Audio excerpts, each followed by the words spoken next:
ورفعنا لك ذكرك ورفعنا لك ذكرك ورفعنا لك ذكرك ورفعنا لك. دوستو عزیز و بزرگوں، ہم مہمان خصوصی سے ہم گزارش کرتے ہیں کہ تشریف لاویں اور اپنے ملفوظات عالیہ سے ہمیں نوازیں.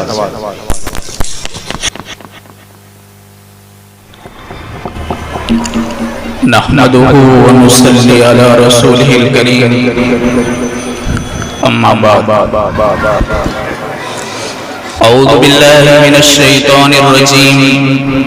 بسم الله الرحمن الرحيم.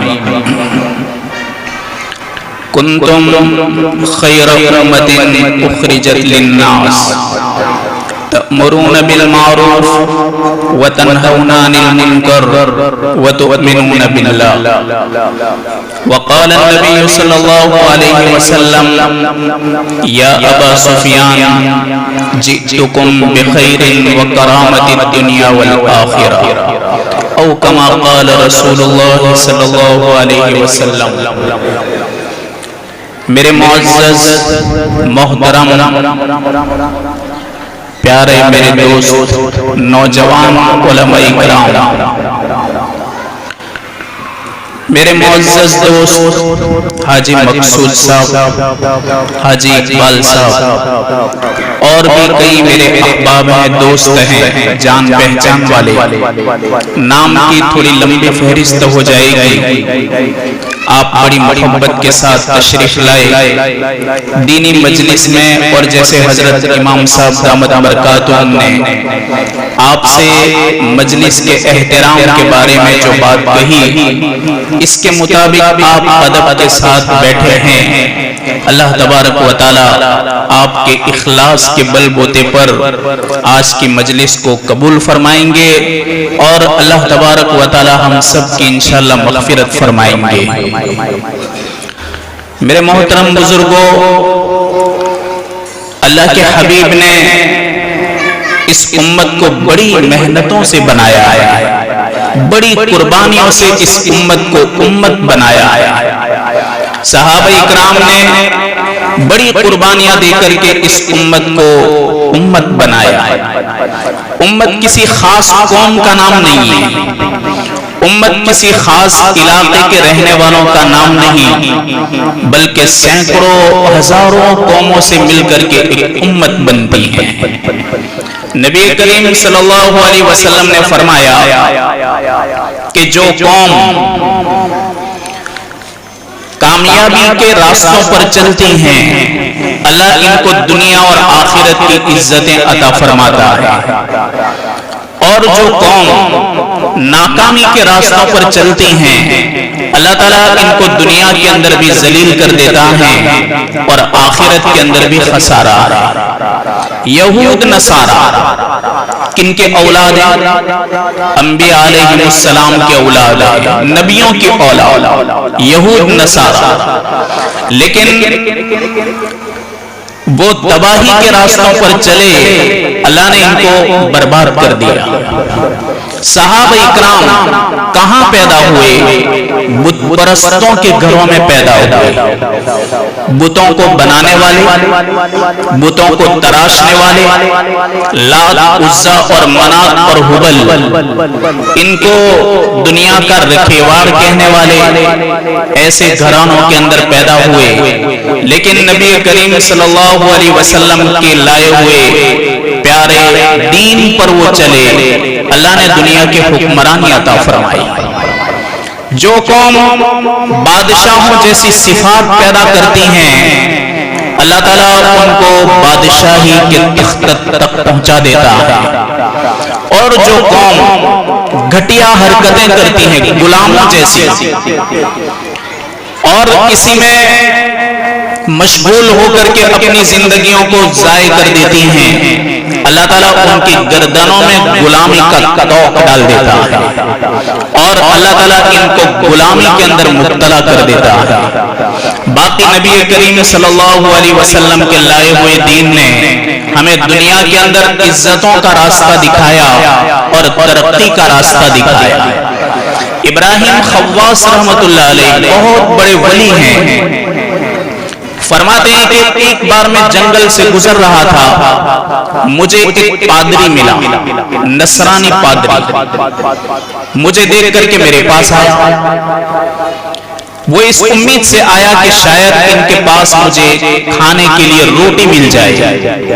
میرے پاس آیا تو میرے پاس جو بھی بندوبست تھا, کھانے کی جو چیز تھی, میں نے بھی اس کو کھلا دی. وہ کہنے لگا کہ حضرت میں آپ کے ساتھ رہنا چاہتا ہوں. پادری, چرچ کا آدمی. حضرت نے کہا ٹھیک ہے تم میرے ساتھ رہ سکتے ہو, لیکن میں اس وقت مسافر ہوں.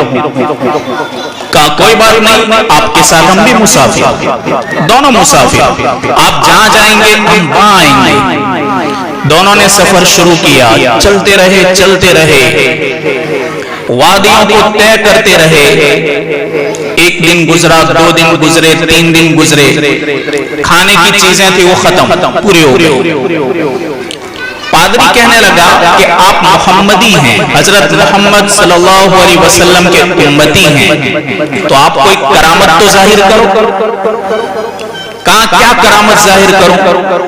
کہا آپ کرامت ظاہر کرو کہ ہمارے لیے کھانے کا انتظام ہو جائے. ابراہیم خواص نے ہاتھ اٹھائے, آسمان کی طرف نظر اٹھائی. کہا میرے رب میری لاج رکھنا اس کے سامنے, مجھے ذلیل نہ کرنا, اور میں جو درخواست کرتا ہوں مجھے عطا فرما. یہ دعائی کر رہے تھے. اللہ نے روٹیاں, کچھ گوشت, کھجور, پانی, کھانے کا بندوبست کر دیا. انہوں نے کھا لیا. کچھ سفر کے لیے انہوں نے بطور توشہ اپنے ساتھ بھی رکھ لیا. لے کر کے چلے. 1 دن, 2 دن, 3 دن, کھانے کی چیزیں ختم. اب ابراہیم خواص نے دل میں سوچا کہ میں اگر اس طرح چلتا رہا تو دوبارہ مجھ سے کہے گا کہ کرامت ظاہر کرو. اب میں ہی اس کے کہنے سے پہلے اسی کے گلے میں ڈال دوں. ابراہیم خواص نے یہی بات اس کو کہی کہ بھائی اب تو کرامت بتا, تیری کرامت ظاہر کر کے ہاتھ اٹھائے, آسمان کی طرف دیکھا. پتہ نہیں وہ کیا بولا. ابراہیم خواص فرماتے ہیں کہ میں نے جو دعا کی تھی اس سے زیادہ کھانا آیا, اس سے بھی بہتر آیا. فرماتے ہیں کہ میں نے جب دیکھا کہ یہ چیزیں تو زیادہ ہیں اور کھانا بھی بہت اچھا ہے, تو شاید میری دعا کم ثابت ہوئی, اس کی دعا زیادہ ثابت ہوئی. میرا چہرہ اتر گیا. وہ پادری کہہ رہا ہے کہ کھاؤ. کہا نہیں کھاؤں. کہا کیوں نہیں کھاؤں؟ بھوک نہیں لگی؟ اب بھی تو بھوکے ہو, 3 دن سے ہم ساتھ میں ہیں. کہا کہ کھانے کو جی تو ہے پر میں نہیں کھاؤں گا. وہ سمجھ گیا کہ یہ اس لیے نہ کہہ رہے ہیں کہ انہوں نے دعا کی تھی کم کھانا آیا, میں نے دعا کی زیادہ کھانا آیا. شاید اس وجہ سے ان کا دل اتر گیا, چہرہ اتر گیا. کہا دیکھو اگر آپ کھانا کھاؤں گے میں تم کو 2 بشارتیں دوں گا. 2 بشارت. کہا پہلے بشارت دے. کہا نہیں پہلے کھانا کھاؤ. کہا نہیں. کہا 2 ایسی بشارتیں کہ آپ خوش ہو جائیں گے. انہوں نے کہا کہ ٹھیک ہے. انہوں نے تھوڑا کھانا کھایا. کھانے کے بعد کہا کہ دیکھ بشارت نمبر 1, میں نے جب دعا کی تھی تو میں نے دعا کی وہ الفاظ تم نے سنے؟ کہا نہیں. کہا میں نے کیا کہا ہوگا, کیا دعا کی ہوگی؟ تم تو یہی سمجھتے ہوں گے کہ میں نے اپنے مذہب کے مطابق دعا کی, یہی سمجھ رہے ہوں گے. کہا نہیں, ایسی بات نہیں. میں نے دعا کے اندر یہ کہا کہ میرے رب اگر یہ آخری امت محمدیہ, اگر اس کی عزت تیری نظروں میں ہے کہ جس امت کا ایک فرد ابراہیم میرے ساتھ ہے, اگر یہ تیرے یہاں مقبول ہیں اور یہ امت تیرے یہاں مقبول ہے, تو اس امت محمدیہ کے صدقے طفیل مجھے کھانا نصیب فرما, اس لیے کھانا آیا ہے. تو منتخب تو آپ لوگ ہو، اللہ نے مقبول تو آپ کو بنایا ہے۔ دعاؤں میں نے تمہارے نبی کا نام لیا، دعاؤں میں نے تمہاری امت کا نام لیا، اور اسی کے صدقے میں اللہ نے مجھ کو یہ کھانا عطا فرمایا۔ اور دوسری بشارت یہ کہ اشہد ان لا الہ الا اللہ وان محمد رسول اللہ، میں اسلام میں داخل ہو گیا۔ یہ دو بشارت ہے۔ اس کے بعد ابراہیم بن خواص فرماتے ہیں میں نے پھر جم کر کھایا کہ یا اللہ پہلی دعا میں بھی تو نے اس امت کی لاج رکھی، اور اس کی دعا کے اندر بھی اس امت کی لاج رکھی۔ ہم تو اتنے لاڈلے لوگ ہیں، اور اسی اللہ کے حبیب کی محبت میں آپ یہاں بیٹھے ہوئے ہیں، اللہ تعالیٰ کی عظمت اور اس کی محبت کے ساتھ آپ یہاں پر بیٹھے ہوئے ہیں۔ لیکن میرے بھائیوں، بیان کرنا الگ بات ہے، بیان سننا الگ بات ہے، کہنے کا الگ اور کرنے کا جو ہوتا ہے وہ اصل ہوتا ہے۔ میرے بھائیوں، آپ تاریخ کے اوراق اٹھا کر کے دیکھو، ہر دور کے اندر، ہر زمانے کے اندر کسی بھی معاشرے کی ترقی کے لیے اور کسی بھی سماج کی ترقی کے لیے اگر سب سے بڑا رول اگر کسی نے ادا کیا ہے تو میرے بھائیو اس معاشرے کے نوجوانوں کا کردار رہا ہے۔ سب سے زیادہ ترقی اور معاشرے کا بلند مرتبہ پر جانا، اس میں سب سے زیادہ رول نوجوانوں کا رہا ہے۔ لیکن یہ کب تک چلتا رہا؟ جب تک کہ نوجوان نے اپنی زندگی کا اصل مقصد سمجھا کہ میری زندگی کا مقصد کیا ہے۔ یہ اس وقت تک ہوتا رہا جب کہ ہمارا نوجوان دنیا کی عیش پرستی اور دنیا کے نخرے جو ان کو لہو و لعب کی طرف لے جاتے ہیں، ان کو چھوڑ کر کے اللہ کی محبت کے ساتھ امت کے ساتھ مل کر چلے، تب تک یہ ہوتا رہا۔ اللہ تعالیٰ نے ہر معاشرے کو بلندی عطا فرمائی ایسے نوجوانوں سے، اللہ نے دنیا کے اندر ترقی عطا فرمائی ہر ایسے معاشرے کو کہ جس کا نوجوان اللہ کی محبت دل میں لے کر کے اور اپنی ذمہ داری سمجھ کر کے اور اپنے جینے کا مقصد سمجھ کر کے جب وہ امت کے ساتھ چلا، اللہ نے ہر ایسی قوم کو بلندیاں عطا فرمائی۔ آج ہم دیکھتے ہیں بڑا دکھ ہوتا ہے کہ ہمارا ایک نوجوان اپنے اکثر وقت کو موبائل کے پیچھے لگا دیتا ہے۔ ہم دیکھتے ہیں کہ ہمارا نوجوان، جبکہ دنیا کے نوجوان صبح سویرے اٹھ جاتے ہیں اور اٹھ کر کے اپنے کاموں میں لگ جاتے ہیں، ہمارے اکثر نوجوان فجر کی نماز کو غائب کر دیتے ہیں، فجر میں ہوتے ہی نہیں۔ اللہ تعالیٰ ہم کو تو صبح سویرے اٹھا دیتا ہے، اور جس قوم کو صبح سویرے اٹھنے کی عادت ہوتی ہے اس کی ہر دن اور ہر کام صبح جیسا ہوتا ہے۔ پھر بال دیکھو اونٹوں کی کوہان جیسے۔ اللہ کے حبیب نے فرمایا کہ میری امت ایک زمانہ دیکھے گی قیامت سے پہلے کہ ان کی عورتوں اور نوجوانوں کے بال اونٹوں کی کوہان جیسے ہوں گے۔ چھپرے نہیں لگتے، چھپرا ہوتا ہے، گھاس کا چھپرا ہوتا ہے، ایسا ہی لگتا ہے جیسے ٹریکٹر کی ٹولی ہوتی ہیں اس پر آپ گھاس بھر دو، اتنی گھاس بھرو اتنی گھاس بھرو کہ ٹولی کہیں سے نظر ہی نہیں آتی، خالی دکھتا ہے کہ کوئی سادن جا رہا ہے گھاس بھر کر کے۔ اب نیچے کیا ہے؟ ٹرک ہے، بیل گاڑا ہے، ٹریکٹر کی ٹولی ہے، سمجھ ہی نہیں پڑتی، ایسے چھپرے لگتے ہیں اونٹ کے کوہان کی طرح۔ اس میں بھی ہمارے نوجوان ویسن، بیڑی اور سگریٹ، اس میں بھی آگے۔ سب سے زیادہ اگر وقت برباد ہوتا ہوگا تو ہمارے نوجوانوں کا۔ مسجدیں کہ جس نوجوان کی عبادت اللہ کو اتنی پیاری ہے کہ اللہ رب العزت کے رسول نے فرمایا کہ شاب نشأ فی عبادت اللہ عز وجل، کہ ایسا نوجوان کہ جو اپنی جوانی کو اللہ کی عبادت میں لگا دیتا ہو، اللہ تعالیٰ قیامت کے دن ایسے نوجوان کو اپنے عرش کا سایہ نصیب کرے گا. بوڑھے کو تو بیچارے کو پتا ہے کہ اب کچھ رہنا ہے تو وہ تو پابندی کرے گا. کیوں؟ ابھی کام نہیں ہے, مشغولی نہیں ہے. نوجوان اس کی تو پوری طاقت ہے, اس کے پاس خواہشات ہیں, وہ سب کچھ کرنے کی طاقت رکھتا ہے, لیکن اس کے باوجود وہ اللہ کی محبت کے ساتھ مسجد کے اندر آوے, اللہ کو بہت پیارا لگتا ہے ایسا نوجوان. تو 7 خوش قسمت لوگ جو قیامت کے دن اللہ کے عرش کے سائے میں ہوں گے, اللہ تعالیٰ ایسے نوجوان کہ جس نے اپنی جوانی کو اللہ کی عبادت میں گزارا ہو. دنیا کہاں ترقی کر رہی ہے اور ہمارے جوان ریورس میں آ رہے ہیں. دوسرے نوجوانوں کا ریورس گیئر ہی نہیں اور ہمارے نوجوان ریورس گیئر ہی مار کرتے ہیں, پیچھے ہی آتے ہیں. میرے بھائیوں, اب سنبھلنے کا زمانہ ہے, اب سستی کے دن چھوڑنے پڑیں گے. ابھی ہمارے نوجوان ٹیچرز کی ایک ٹیم ابھی ملاقات ہوئی, انہوں نے جب کہا تو بہت دکھ بھی ہوا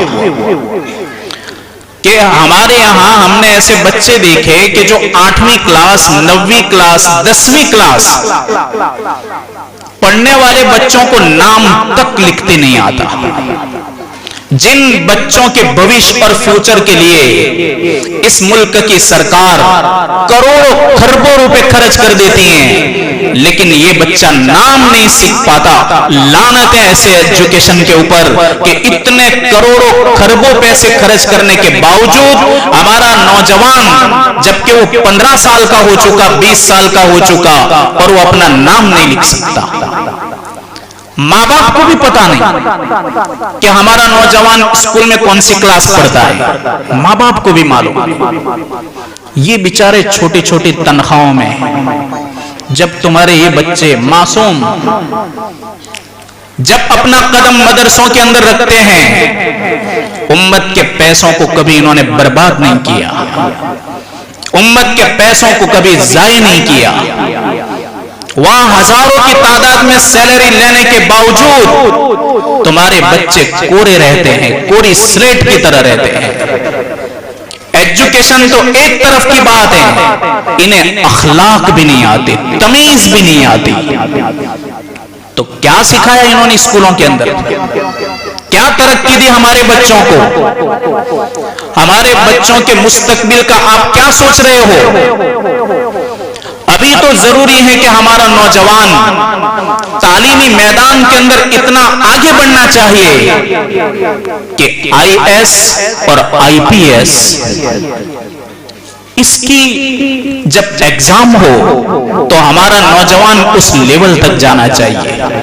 ابھی سارے میدان خالی پڑے نظر آتے ہیں, خالی پڑے نظر آ رہے ہیں. میرے بھائیوں, فکر کرنی پڑے گی, ابھی سے 20 ڈالنے پڑیں گے تب جا کر کے آگے بڑھ کر کے وہ بڑا تناور درخت بنے گا. اور مدرسوں میں دیکھو 5 سال میں تو داخلہ ہوتا ہے, ایڈمیشن ہوتا ہے, لیکن پھر بھی اگر ماں 4 سال میں بھیج دے, 3.5 سال میں بھیج دے, تو بھی بیچارے ان کا اتنا بڑا احسان ہے.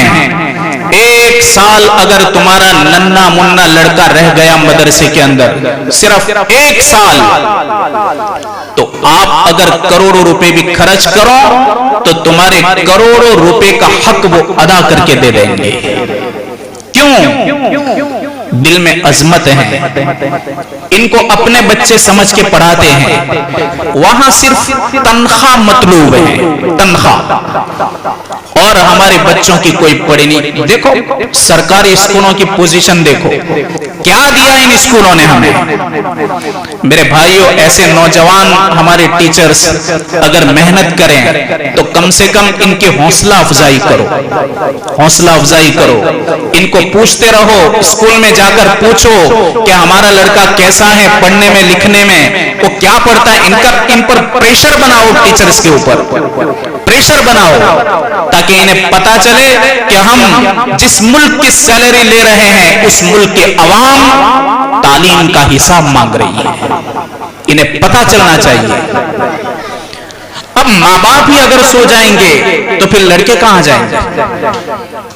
پہلے تو سب سے پہلے ہمارا ایک نوجوان با اخلاق ہونا چاہیے۔ وہ بیچارے بہت کچھ کہہ رہے تھے کہ ایک دم آزاد ماحول کے اندر رہتے ہوئے بچے ہوتے ہیں، ان کو لانا اتنا مشکل کام ہے، اتنا مشکل کام ہے کہ بازاری ماحول سے لا کر ان کو پڑھانا پڑتا ہے۔ تو کم سے کم ہم ان کا سپورٹ کریں، اور کم سے کم ماں باپ اپنے بچوں کو بھی پوچھے رات کے وقت کہ بیٹا تو کیا پڑھتا ہے، اسکول کے اندر کیا تعلیم حاصل کرتا ہے۔ یاد رکھو زمانہ بدل چکا ہے، زمانہ بدل چکا ہے۔ وہ دن گئے جو دن ہم سمجھ رہے تھے، ہمارے بڑے بزرگوں نے وہ دن دیکھے، وہ گئے، وہ ختم ہو گئے۔ اب ہر میدان کے اندر ہمارے نوجوانوں کو آگے لانا پڑے گا۔ اب یہ دیش بدل چکا ہے، ماحول بدل چکا ہے، اب سونے کا وقت گیا۔ آپ دیکھو تاتاریوں نے جس وقت عرب ملکوں پر حملہ کیا، تاتاریوں نے 22 لاکھ مسلمان تھے، 22 لاکھ مسلمانوں میں سے 17 لاکھ کا تو قتل عام ہوا، لیکن صرف ایک نوجوان شیخ شہاب الدین سہروردی، صرف ایک نوجوان کھڑا ہوا اور تاتاریوں کے تابوت میں اس نے آخری کیل ماری اور اس نے تاتاریوں کا خاتمہ کر دیا۔ ایک نوجوان نے اپنا مقصد سمجھا، صرف ایک نوجوان بیدار ہوا، اللہ نے اس کو علم دین عطا فرمایا تھا۔ ہر میدان کے اندر یہ لوگ کھڑے رہتے ہیں۔ اس ملک کے اوپر مصیبت آئی میرے بھائیوں، 80,000 گردنیں انہی علماء کی کٹی ہیں اور پھانسی کے پھندوں پر یہی چڑھے ہیں۔ یہ میدان تو کیوں چھوڑا؟ میدان اس لیے چھوڑا، اس ملک کی سیاست بھی ہمارے ہاتھ میں ہوتی اور بہت اچھی طرح چلاتے آتا ہے ملک کے ملک کس طریقے سے چلتے ہیں۔ سیاست کیا چیز ہے؟ سیاست تو گھر کی کتیا ہے، گھر کی لونڈی ہے وہ تو، اور تاریخ اور ہسٹری سیاست کی وہ تو غلام ہے ہماری۔ جب اتنے خوخار 3-4 لاکھ انگریزوں کو مار بھگایا تو کیا انہیں ملک چلاتے نہیں آئے گا؟ لیکن دیکھا کہ اب ملک کے اندر سب سے بڑی اگر ذمہ داری کوئی ہے تو مسلمانوں کے ایمان کی، ہمارے نوجوانوں کے اخلاق کی، ہماری مسجدوں کی اور ہمارے مدرسوں کی۔ انہوں نے سیاست کے میدان کو 3 طلاق دے دی اور متوجہ ہو گئے مدرسوں کی طرف اور مسجدوں کی طرف۔ آج دیکھو لاکھوں مسجدیں اور مدارس، انہوں نے توجہ دی، تب جا کے یہ پھل آج ہمیں دیکھنے کو ملا۔ اور دیکھو ایجوکیشن میں کتنی لولی لنگڑی تعلیم، اتنی لولی لنگڑی تعلیم، اتنی لولی لنگڑی تعلیم۔ گجراتی انہیں پڑھتے نہیں آتا، لکھتے نہیں آتا، اور پتہ نہیں سرکار کی سسٹم بھی کیسی ہے اور سرکار اس کے پیچھے کیا بوچھ رکھتی ہے اور کیسی ٹریننگ دی جاتی ہے کہ بچے 10ویں کلاس تک آ جائے، 9ویں کلاس تک آ جائے اور وہ پوری سلیٹ کی طرح ہو۔ اللہ تبارک و تعالیٰ نے ہمارے نوجوانوں کے اندر بڑی صلاحیت رکھی ہے، بڑی صلاحیت ہے، اور جب بھی کوئی دینی خدمت اور دینی کام لے کر اٹھے تو ہم اس کے لیے سہارا بنے۔ ہمارے یہاں تو ہم سے ہی پار نہیں ہوتا، ہم سے ہی پار نہیں ہوتا۔ یہ جا رہا ہے اس کو روکو، یہ اوپر جا رہا ہے اس کو نیچے گراؤ۔ اب ہم اس سے فارغ ہوں گے تو دوسرے کام آئیں گے نا، ابھی تو یہاں سے فارغ ہوئے نہیں ہم۔ جب اس کام سے یہ امت فارغ ہو جائے گی تو ہر میدان کھلا ہوا ہے۔ اس لیے جو کوئی بھی سماج اور معاشرے کی فلاح بہبود کے لیے اچھی خدمت کرے تو میرے بھائیوں ایک مسلمان کی ذمہ داری ہے کہ اس کا کندھا اور سہارا بن کر کھڑا رہے، یہ مسلمان کی ذمہ داری ہے۔ اب خالی بولنا اور باتیں کرنا بہت آسان ہے، جو ہو ہی نہ سکتا وہ ہم سے تو پھر ہم دوسرے کی غلطی کیوں نکالیں؟ مولانا رومی رحمت اللہ علیہ نے ایک بہت اچھی حکایت لکھی ہے۔ اس بارے میں فرماتے ہیں کہ ایک صاحب گودنے والے کے پاس گئے. گودنا آپ نے ٹیٹو دیکھا ہوگا, آپ کو تو معلوم ہوگا ٹیٹو, وہ بچے سب لکھواتے ہیں ٹیٹو کرواتے ہیں, اس میں گودنا پڑتا ہے, گودتے ہیں. آپ نے دیکھا ہوگا وہ کلر جاتا نہیں, کلر برابر سکین کے اندر پیوست ہو جاتا ہے, چمڑی کے اندر برابر پیوست ہو جاتا ہے. اب وہ گیا گودوانے والے کے پاس, کہا کہ مجھ کو ایک شیر بنانا ہے. کہاں شیر, کہاں ٹائیگر بنانا ہے. کہاں بنانا ہے؟ کمر پر. کہاں کمر پر کیوں ٹائیگر بناؤں گے؟ کہاں کہ کمر بہت دکھتی ہے, تاکہ کمر کو پتا چلے کہ میری کمر شیر ہے, اس کو پتا چلے. کہا ٹھیک ہے تو ہم کر دیتے ہیں, لیکن تم کو الٹا سونا پڑے گا تاکہ ہم برابر ٹائیگر تو بنا سکے. اس نے بڑی سوئی لی, بہت بڑی, ایک دم تیز. کہا کہ اب دیکھو میں سب سے پہلے دم بناؤں گا, پونچھ. جب وہ بن جائے گی تو منہ کا نمبر آئے گا, پھر سر کا آئے گا, پیٹ کا آئے گا, پھر پیر کا آئے گا. اس طریقے سے پورا شیر تیار کروں گا. وہ تو سو گیا, اس نے سوئی لی. جیسے ہی اسکرین سے سوئی ٹچ ہوئی تو چونکا, کیا ہوا؟ بہت دکھ رہا ہے.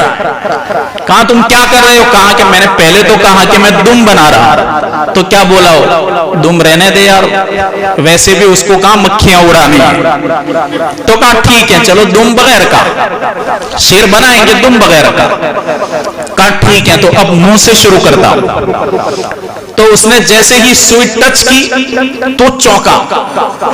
کہا کیا کر رہے ہو؟ کہا منہ بنا رہا ہوں. کہا چھوڑنے یار, اس کو تھوڑی کھانا ہے, کو تو خالی ٹیٹو ہے نا, وہ تو کھائے بغیر بھی رہے گا. کہا چلو منہ کو پردہ چھوڑ دو. پھر اس نے کہا تو اب کیا شروع کروں؟ اس نے کہا پیٹ بناؤ. تو اس نے پھر سوئی لی, جیسے اسکن سے ٹچ کی تو کدا. کہا کہ یار بہت لگتا ہے. کہا تو کہہ رہا ہے پیٹ, تو کہاں اس کو کھانا ہے, پیٹ بھی چھوڑ دے. تو اس نے سوئی ڈالی کہ یار شیر کو بنانے والے خدا نے بغیر دم, بغیر پیٹ اور بغیر منہ کا جب شیر نہیں بنایا اس بنانے والے نے, تو میں کیسے بنا سکتا ہوں؟ ویسے تو شیر نہیں بنے گا. مولانا رومی فرماتے ہیں کہ یاد رکھو جس کام کو تم نہ کر سکو, تمہاری سکت نہ ہو, طاقت نہ ہو, تم کبھی اس کام کا نام تک مت لو. اور جو کرتے ہیں ان کو کرنے دو, ورنہ کام کرنے والوں نے میدان کو چھوڑ دیا تو یاد رکھو تمہاری نسل 50 سال پیچھے چلی جائے گی. یاد رکھنا ہے, کام کرنے والوں کے لیے سہارا بنو, کام کرنے والوں کے لیے کندھا بنو, مضبوط بنو اور مضبوط بناؤ. اگر یہ کام نہ کیا تو میرے بھائیوں اس کا خمیازہ ہماری نسلوں کو بھگتنا پڑے گا. بہت ضروری ہے, جس میدان کے اندر ہم قدم نہ رکھ سکتے ہو, جس کام کی ہم صلاحیت نہ رکھ سکتے ہو, تو کم سے کم جو رکھتے ہیں مدد نہیں کرنی ہے کوئی بات نہیں, دعا تو کرو کم سے کم, اور انہیں تسلی تو دو کہ بھائی آپ جو کر رہے ہیں برابر ہے, ہم آپ کے کام سے خوش ہیں, اور ہمارے لائق کوئی کام ہو تو بولنا, ہم آپ کے لیے دعا تو ضرور کریں گے. تو میرے بھائیو اتنا کہنے سے اتنا حوصلہ بلند ہو جائے گا, انشاءاللہ اس طریقے سے قومیں ترقی کرے گی, ہمارا نوجوان ترقی کرے گا. حساب لو جوانوں کے, حساب لو, یہاں تک تم حساب کرو کہ ہمارا نوجوان کس کے ساتھ اٹھتا بیٹھتا ہے, اس کی شام کہاں گزرتی ہے, رات کہاں گزرتی ہے, کن نوجوانوں کے ساتھ رہتا ہے, کہاں پر رہتا ہے, اور اس کی نوٹنکیاں کیا ہیں, کیا نخرے کرتا ہے. ایک باپ تو واچ رکھتا ہے, وہ صحیح معنی میں باپ ہے. باپ وہ نہیں ہے کہ جس نے چلتا کاروبار دے دیا اور دولت دے دی, مکان دے دیا, دکان اس کے حوالے کر دی. باپ ہیں, پر میرے بھائیوں سب سے بہترین باپ وہ ہیں کہ دنیا سے اس کا جنازہ اس حال میں اٹھنا چاہیے کہ اس نے اپنی اولاد کو بہترین تربیت دی ہو, اس حال میں جنازہ اٹھنا چاہیے. ورنہ اگر سب بد کردار ہیں, بد اخلاق ہیں, اور اس حالت کے اندر اگر تمہارا جنازہ اٹھا تو میرے بھائیوں دنیا بھی ان کی گنوا دی اور آخرت کے اندر بھی بڑی رسوائی ہوگی. اللہ ہماری حفاظت فرمائے. میرے بھائیوں امت، میں نے پہلے آیت پڑھی، اللہ نے ہم کو تمام دنیا کے لیے نفع کی چیز بنایا ہے. ہم نفع والے لوگ ہیں. ہم کبھی کسی کے نقصان کا تصور بھی نہیں کرتے. اپنوں کا تو کیا، پرایوں کے نقصان کا بھی تصور ہمارے ذہنوں میں نہیں آتا. اللہ تعالیٰ نے ہم کو کیوں نکالا؟ لوگوں کے نفع کے لیے، فائدہ کے لیے. آج جب ہم سنتے ہیں کہ فلاں نے فلاں کا نقصان کر دیا، مالی نقصان کیا، تو اس کا ایمان کس سطح کے اوپر ہوگا؟ اس کا ایمان کیا گوارا کرتا ہے کہ اس کی پیٹھ کے پیچھے اس کا مالی نقصان کر رہا ہے؟ کس سطح کا گیا گزرا ہے کہ ایک مومن اپنے بھائی کو کسی کے حوالے کر دے اور حوالے کر کے اپنے دل کی میلی مراد کو پوری کرے، تو کتنا نچلے استر کا اس کا ایمان ہے. ہمارے نبی ایک بار اپنی وفات سے پہلے مسجد نبوی کے باہر حضرت بلال رضی اللہ تعالیٰ عنہ کھڑے تھے. آپ نے کہا بلال ادھر آؤ. حضرت بلال آئے، کہا لوگوں کو بلاؤ. تھوڑی دیر میں صحابہ اکرام جمع ہو گئی. آپ نے فرمایا صحابہ کو مسجد کے اندر جمع کیا. پہلے تو 2 رکعت نماز پڑھائی اللہ کے حبیب نے وفات سے کچھ پہلے. آپ نے منبر پر تشریف فرما ہو کر فرمایا کہ لوگوں، میں تمہارے درمیان کئی سال رہا ہوں، میں ایک نبی بن کر رہا ہوں، میں تمہارا مصلح اصلاح کرنے والا بن کر رہا ہوں. ہو سکتا ہے کہ مجھ سے تمہیں کوئی تکلیف پہنچی ہو. اگر مجھ سے تکلیف کسی کو کہ مجھ محمد بن عبداللہ سے اپنی تکلیف کا بدلہ لے لے. آپ نے جب بار بار یہ بات دہرائی تو ایک صحابی کھڑے ہوئے، عکاشہ بن محصن کھڑے ہوئے، کہنے لگے یا رسول اللہ صلی اللہ علیہ وسلم، آپ نے چونکہ بار بار یہ بات دہرائی اس لیے میں کہہ رہا ہوں کہ مجھے آپ سے بدلہ لینا ہے. کہا کس بات کا؟ کہا ایک سفر میں آپ کے ساتھ تھا. سفر کے دوران آپ جس اونٹنی پر سوار تھے، میری اونٹنی پیچھے تھی، وہ تھوڑی تیز چلی، تیز چلتی چلتی آپ کی اونٹنی کے پاس آئی. بس تھوڑی ہی دیر تھی کہ میں آپ کو ٹیک آف کر لوں، لیکن آپ نے آپ کے ہاتھ میں جو کوڑا تھا وہ اٹھایا، وہ میرے پیر پر لگا تھا یا میری پیٹھ پر لگا تھا. اللہ کے حبیب نے فرمایا کہ دیکھو ہو سکتا ہے، پر میں نے اگر یہ کوڑا اٹھایا ہوگا تو تجھ کو مارنے کی نیت سے تو نہیں، لیکن پھر بھی آج تو بدلہ لے لے.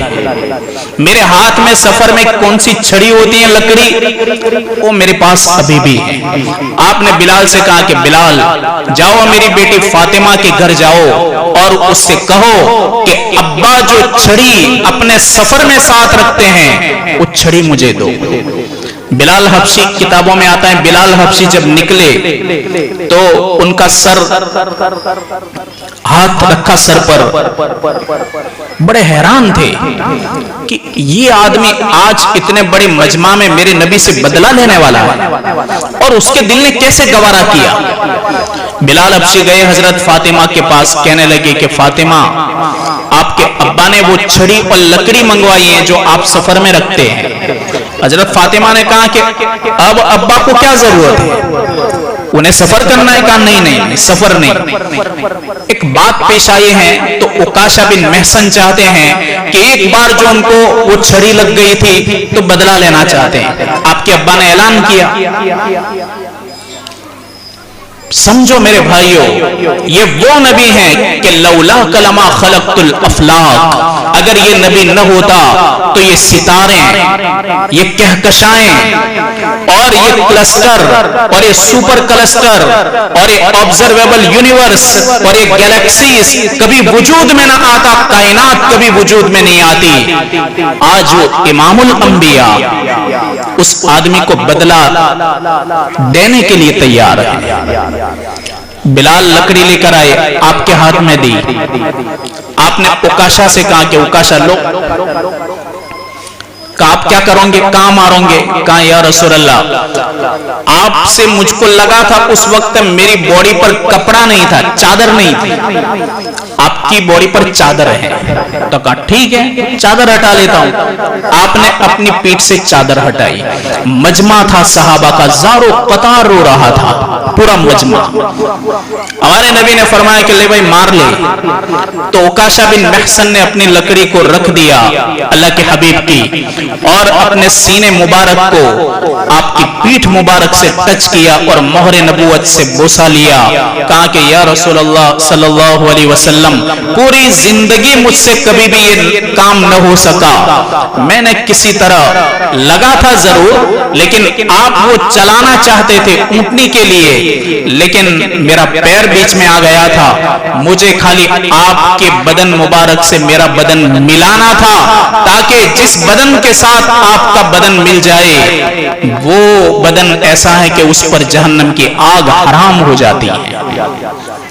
صحابہ اکرام کے درمیان خوشی کی لہر دوڑ گئی جب اتنا بڑا نبی کہ جس کے حق میں فرمائے لیغفر لک اللہ ما تقدم من ذنبک وما تأخر، کہ آپ تو معصوم ہیں لیکن پھر بھی میرے بھائیوں آپ بدلہ چکا رہے ہیں، اور ہم تو نقصان اگر کسی کا ہوا اس کے بعد پھر بڑے خوش ہو جاتے ہیں کہ ہاش اب نیند آئے گی۔ کوئی ترقی کرتا ہے اور اس کی نیند خراب ہوتی ہے، نقصان آتا ہے تو خوش ہو جاتا ہے۔ میرے بھائیوں اسی حرکت کی وجہ سے یہ غلاموں جیسی حرکت ہے۔ شروع میں نے بتلایا کہ جو قوم بادشاہوں والی صفات پیدا کرتی ہیں اللہ ہی نے بادشاہی عطا کرتا ہے، اور جو قوم خستہ حرکتیں کرتی ہیں اور ہلکٹ کام کرتی ہیں اللہ تعالیٰ ان کے گلوں کے اندر غلامی کی زنجیر ڈال دیتا ہے۔ ہم کو کیسے گوارا ہو کہ ہم سے کسی کو تکلیف ہو جائے اور ہم کسی ہنستے مسلمان کو ناراض کر دیں۔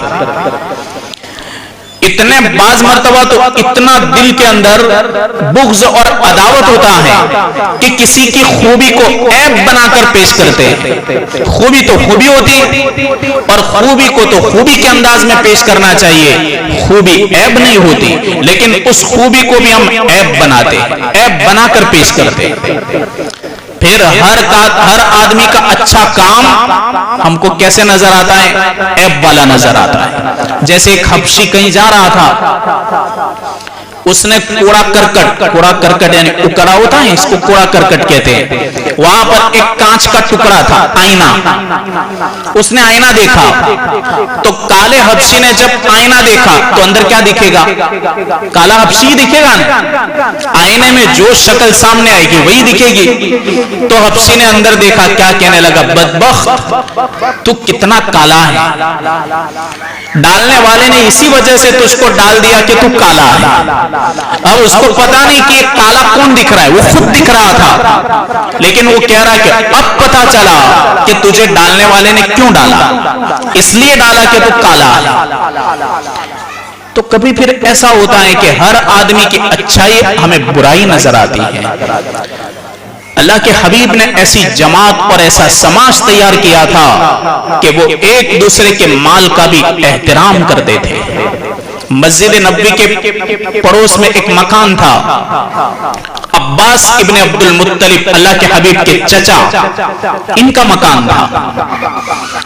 حضرت عمر رضی اللہ تعالی عنہ خلیفہ امیر المومنین، انہوں نے سوچا کہ نمازی بڑھ گئے ہیں تو مسجد کو تھوڑا لمبا کیا جائے اور مکان کو خرید کر کے مسجد کو دے دیا جائے۔ حضرت عباس رضی اللہ تعالی عنہ سے ملاقات کی، کہا کہ عباس مسجد نبوی کے پڑوس میں جو آپ کا مکان ہے وہ بیچ دو۔ حضرت عباس نے کہا نہیں بیچنا ہے، کہا ہدیہ دے دو، کہا نہیں دینا ہے، وقف کر دو، نہیں کرنا ہے، بیچنا بھی نہیں، ہدیہ بھی نہیں دینا، وقف بھی نہیں کرنا۔ کہا دیکھو تین میں سے ایک کام تو کرنا پڑے گا۔ کہا تجھے ضرورت کیا ہے امیر المومنین کو؟ کہا کہ تم دیکھتے ہو کہ نمازی بہت بڑھ گئی، جگہ کی ضرورت ہے، تنگ مسجد پڑ رہی ہیں، اگر تم مسجد کو یہ مکان حوالے کر دے تو تجھے کیا دقت ہے؟ تجھے اتنی رقم مل جائے گی کہ اس رقم سے دوسری جگہ پر مکان کو خرید سکتا ہے۔ لیکن حضرت عباس نہیں مانے، انہوں نے کہا ایک کام کرتے ہیں، تیسرے کو جج بناتے ہیں، وہ ہم دونوں کے درمیان وہ فیصلہ کرے گا۔ کہا کون کرے گا؟ صحابہ اکرام میں علماء جانتے ہیں سب سے بہترین قاری حضرت ابی بن کعب رضی اللہ عنہ، بڑی پیاری قرات پڑھتے تھے، بہترین قرآن پڑھنے والے صحابی۔ حضرت عمر نے فرمایا کہ ہمارا جج ابی رہے گا، تو کہا ٹھیک ہے، ابی کے پاس لے گئے مقدمہ اور انہوں نے اپنی بات پیش کی۔ ابی بن کعب نے فرمایا کہ عمر امیر المومنین، تم عباس پر زبردستی نہیں کر سکتے، اور عباس کی مرضی کی بات ہے کہ اپنا مکان دے کے نہ دے۔ حضرت عمر نے کیا فرمایا کہ ابی تم یہ جو فیصلہ کر رہے ہو اور یہ تمہارا جو ججمنٹ ہے، یہ قرآن کے سہارے سے لیا کہ حدیث کے سہارے سے؟ حضرت ابی بن کعب نے فرمایا کہ میں نے اس بات کو حدیث سے لیا ہے۔ کہا ثابت کر کے بتاؤ۔ کہا کہ میں نے اپنے کان سے میرے نبی کو فرماتے ہوئے سنا، آپ نے فرمایا کہ جس وقت مسجد اقصی بیت المقدس کے اندر، جو مسجد اقصی وہ مسجد ہے اور بیت المقدس وہ پورا ایریا ہے، وہ پورا لینڈ ہے۔ کہا کہ مسجد اقصی کی جب تعمیر ہو رہی تھی، کون کروا رہا تھا؟ سلیمان بن داؤد علیہ السلام، حضرت سلیمان کروا رہے تھے۔ اس کا جب اسٹرکچر تیار ہوا اور اس کا کنسٹرکشن شروع ہوا تو دیوال بناتے، رات کے وقت وہ دیوال گر جاتی، صبح آ کر دیکھتے تو پوری وال گری ہوئی ہوتی تھی، پھر دوسرے دن صبح بناتے، رات کے وقت وہ دیوال گر جاتی، کئی دن تک دیوال بنتی رہی، گرتی رہی۔ اللہ نے وحی فرمایا کہ سلیمان تحقیق تو کرو، کس کے مکان میں تم مسجد بنا رہے ہو؟ یہ مسجد کی جگہ نہیں ہے، یہ پرائی کی جگہ ہے، تحقیق کر کے راضی تو کرو، تحقیق کر کے اس کے مال کا احترام تو کرو۔ دین کے نام پر کسی مسلمان کے مال کو نقصان نہیں پہنچایا، مسجد کے نام پر کسی مسلمان کے مال کو نقصان پہنچانا شریعت نے گوارا نہیں کیا، تو ہم تو کیا نقصان پہنچائیں گے؟ سلیمان بن داؤد علیہ السلام نے تحقیق کی تو وہ وال کا پورا حصہ دوسرے کی ملکت۔ اس کے بعد انہوں نے اس سے خریدا اور خرید کرنے کے بعد پھر دیوال تو ٹک گئی۔ یہ احترام ہے، ایک مومن مسلمان کی جان، عزت، آبرو اور اس کا مال سب میرے بھائیوں محبوب ہیں، ہر ایک کی حفاظت ضروری ہے۔ ہم آپس میں جب تک متحد نہیں ہوں گے، ایک نہیں ہوں گے، یہود نصارہ کو معلوم ہے کسی بھی عمارت کو مضبوط بنانا ہو تو سب سے پہلے اس کے جو پلر ہیں نیچے پلر وہ مضبوط ہونے چاہیے۔ اگر کمزور پلروں کے اوپر تم منزلیں ہی منزلیں چلاتے رہو تو جہاں تک وہ برداشت کریں گے تب تک تو عمارت ٹک جائے گی، لیکن بعد میں سب کو دبائے گی۔ یہود نصارہ کو معلوم ہے کہ سب سے مضبوط اگر اس امت کے پلرز ہیں تو ان کی آپس کی محبت، یہ مضبوط پلر ہیں۔ اگر ان مضبوط پلر کو کھوکھلا کر دیا گیا، ان مضبوط پلروں کو اگر توڑ دیا گیا تو یہ عمارت نہیں ٹک پائے گی، یہ دھڑام لے کے نیچے گرے گی۔ وہ تبھی سے محنت کر رہے ہیں کہ ان میں آپس میں جوڑ نہ ہو، آپس میں محبت نہ ہو۔ میرے بھائیوں، محبت عظیم چیز ہے۔ اللہ کے حبیب نے فرمایا کہ جو کوئی مومن مسلمان اللہ کے لیے محبت کرے، دونوں اللہ کی محبت سے جمع ہو، ان کا جدا ہونا بھی اللہ کی محبت میں ہو، تو یہ خوش قسمت ہے یہ لوگ، قیامت کے دن اللہ تعالیٰ ان کو بھی اپنے عرش کا سایہ نصیب کرے گا۔ تو اللہ نے ہمارے لیے تو ہر جگہ پر ثواب رکھا ہے۔ اللہ تعالیٰ ہم تمام کے اندر محبتوں کو قائم دائم رکھے اور ہر ایک کے کام اور ہر ایک کی عزت آبرو کی احترام کرنے کے اللہ تعالیٰ ہم سب کو توفیق عطا فرمائے۔ میرے بھائیوں، ابھی الیکشن کا دور شروع ہوگا تو اس میں ہر قسم کے خرافات ہوتے ہیں، ہمارے لیے ضروری ہیں۔ دیکھو ہماری حالت تو دیکھو، روڈ راستوں کی کیسی حالت ہے۔ ووٹ دینا ایک عظیم گواہی ہے، عظیم شہادت ہے۔ ووٹ دینے والا یہ گواہی دے رہا ہے کہ میں گواہی دیتا ہوں اس بات کی کہ جس آدمی کو میں منتخب کرتا ہوں، میں گواہی دیتا ہوں کہ یہ لائق ہیں اور مستحق ہیں۔ گواہی ہے، نہیں ایسا نہیں کہ گئے اور سیدھا ٹھوک دیا تو ووٹ دے دیا۔ ووٹ کہنے میں ووٹ ہیں، شریعت کی نگاہ میں ووٹ کس کو کہتے ہیں؟ شریعت کی نگاہ میں ووٹ گواہی ہے، شرعی گواہی، اور جھوٹی گواہی دینا حرام ہے، چاہے پھر اپنا رشتہ داری کیوں نہ ہو، چاہے اپنا دوست ہی کیوں نہ ہو، جھوٹی گواہی حرام ہے۔ قیامت کے دن عند اللہ مجرم ہے یہ آدمی کہ جو جھوٹی گواہی دے۔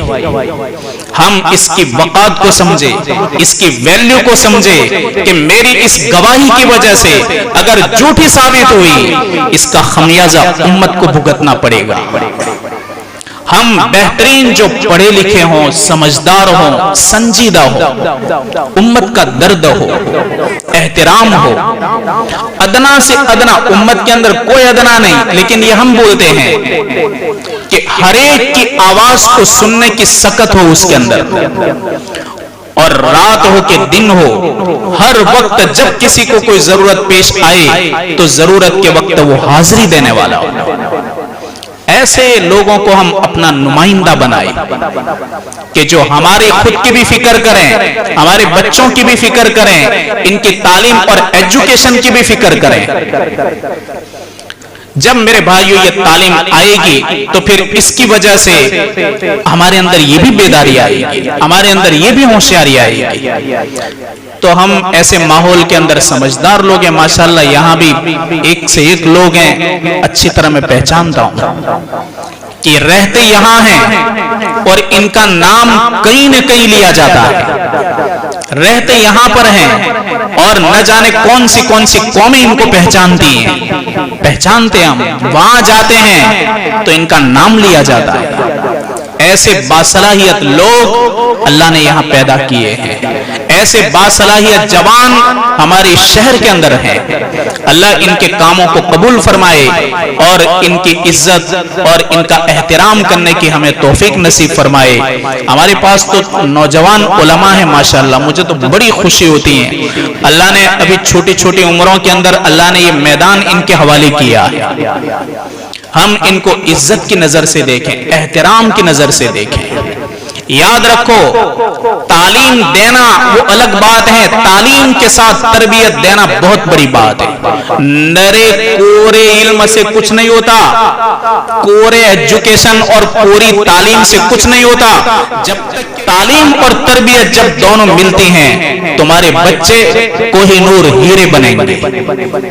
تعلیم کے ساتھ تربیت ملی، یہی بچہ مدرسے میں ہوتا ہے ادب سے بیٹھتا ہے، یہی بچہ مدرسے میں ہوتا ہے سلام کرتا ہے، یہی بچہ مدرسے میں ہوتا ہے قرآن کا احترام کرتا ہے، قرآن کی عظمت کرتا ہے، یہی بچہ کلاس میں ہوتا ہے تو کلاس کی عزت کرتا ہے، اور یہی بچہ اسکول میں ہوتا ہے تو وہاں پر بھی دیکھ لو کیا ہوتا ہے، ٹیچر کی کیا حالت کرتے ہیں۔ کلاس میں اگر ٹیچر کی غیر حاضری ہو تو وہ کس انداز سے وہاں پر کودتا ہے اور ناچتا ہے اور پورے کلاس کو اپنے سر پہ لیتا ہے۔ تربیت کی کمی، تربیت کی کمی۔ تو ماشاءاللہ اللہ تعالیٰ نے بہترین علماء ہمیں عطا فرمائے ہیں، تو ہم ان کے ساتھ مل کر کے کام کریں۔ آج کی یہ مبارک نورانی مجلس ہیں، جیسے امام صاحب دامت برکاتہم نے فرمایا، اللہ تبارک و تعالیٰ یہ کار خیر ہیں، نیک عمل ہیں، آپ لوگوں نے بڑے احترام سے سنا، سکون کے ساتھ سنا اور ہر بات کو سمجھا، سمجھنے کی پوری کوشش کی۔ بیداری کا وقت ہے، ہم بیدار قوم ہیں، بیداری کی وجہ سے ہی ہم نے اس ملک کو آزاد کیا تھا، ہماری بیداری کی وجہ سے ہی یہ ملک دوبارہ آباد ہوا، اور دنیا جانتی ہے کہ یہ قوم جس وقت بیدار ہو گئی تو نقشے بدلیں گے۔ ہمارا ایک نوجوان اٹھتا ہے، انقلاب برپا کرتا ہے، ایک شیر ببر کی طرح دھاڑتا ہے، جنگل خالی ہو جاتے ہیں، ایک نوجوان ہوتا ہے ہمارا۔ انشاءاللہ انہی ہماری نسل کے اندر ایسے نوجوان پیدا ہوں گے جو امت کے لیے بہترین سرمایہ ہے۔ ہماری پونجی ہے، یہ تو سب ہماری پونجی ہیں، ان کی بہترین تربیت کی فکر کی تو انشاءاللہ آگے بڑھ کے یہ بڑے ہونہار طلبہ بنیں گے اور امت کو کام آئیں گے۔